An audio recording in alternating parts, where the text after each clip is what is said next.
Lancé à 80 km/h en position Superman sur la deuxième plus grande tyrolienne des Pyrénées. À l'arrivée, les amateurs ont du mal à ne pas être dithyrambiques après une minute de glisse, suspendue à un câble au-dessus du lac gelé d'Elforme. Résultat, super sensation, Trop bien. cadre idyllique, sécurité optimum et à refaire dans une autre position. Parce que nous avons le droit à plusieurs positions. Il a fallu 2 mois de mise au point pour proposer les 550 mètres de descente et trouver comment propulser à 40 mètres du sol aussi bien des enfants de 20 kg que des adultes de 100 kg. En fonction du poids, il y a des chariots avec des boulons qui freinent automatiquement. Et en fonction du poids du client, et on prend un chariot ou l'autre, même si c'est en fonction si c'est un tandem. Après, il y a un chariot préparé exprès pour faire le Superman.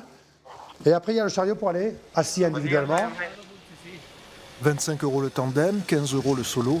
Le point délicat se trouve à l'arrivée.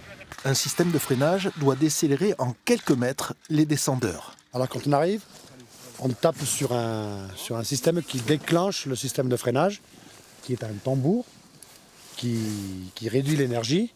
Et puis ensuite, après, il y a, au cas où, il y a des ressorts qui tapent aussi, qui font la dernière de sécurité. Depuis 3 hivers, Grand Valira propose l'animation. Elle permet d'attirer l'attention sur cette partie du domaine skiable. Elle a été construite il y a 4 ans. C'est un projet pour un peu activer le secteur de Canillo.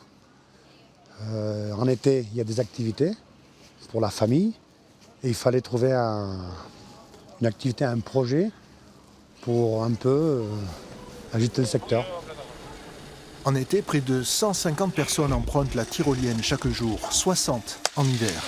Et pour certains, elle rappelle une autre activité aérienne.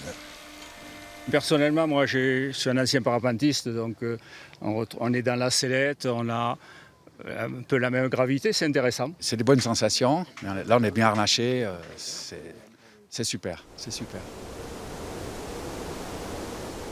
Vent dans les oreilles, bras écartés grâce à la tyrolienne, les skieurs de Canillo peuvent se transformer en hommes-oiseaux, planant au-dessus des forêts de l'Andorre.